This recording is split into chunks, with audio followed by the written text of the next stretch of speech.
Salut et bienvenue sur la chaîne Plein Gaz.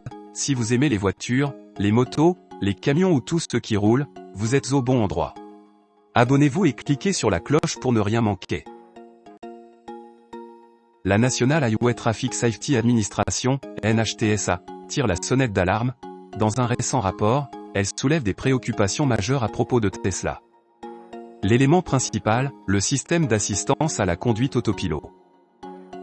Celui-ci n'est pas suffisamment sûr, et l'utilisation de cette technologie, si elle n'est pas suffisamment encadrée, ne garantit pas un comportement sécurisant des véhicules sur la route. Un rapport qui fait écho aux paroles rapportées par un ancien employé de Tesla dans une interview de la BBC. En réaction, Tesla a rappelé plus de 2 millions de véhicules, produits entre 2012 et 2023, modèle Y, modèle S, modèle 3 et modèle X. Selon la NHTSA, le système AutoSteer, composant clé de l'autopilot, ne serait pas assez performant pour empêcher les comportements dangereux de manière automatisée.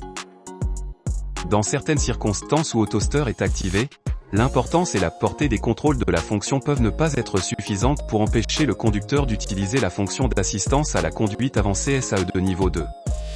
Voici ce qu'a expliqué Tesla dans son rapport de rappel public le 13 décembre. L'entreprise promet donc une mise à jour logicielle pour rectifier le problème. Celle-ci prévoit d'intensifier les alertes pour encourager les conducteurs à rester vigilants et responsables dans leur manière de conduire leur véhicule.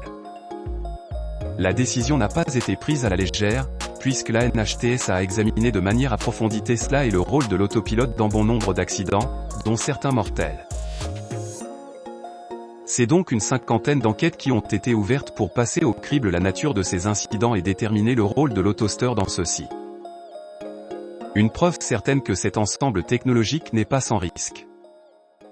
Elon Musk, de son côté, s'est contenté d'affirmer à de nombreuses reprises que ses voitures étaient capables d'atteindre une autonomie complète.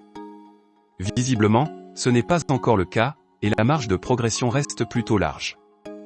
Le pilote automatique, aussi développé soit-il, ne peut toujours pas remplacer le cerveau humain. Le chemin à parcourir reste encore long avant que la conduite autonome puisse être considérée comme fiable à 100%.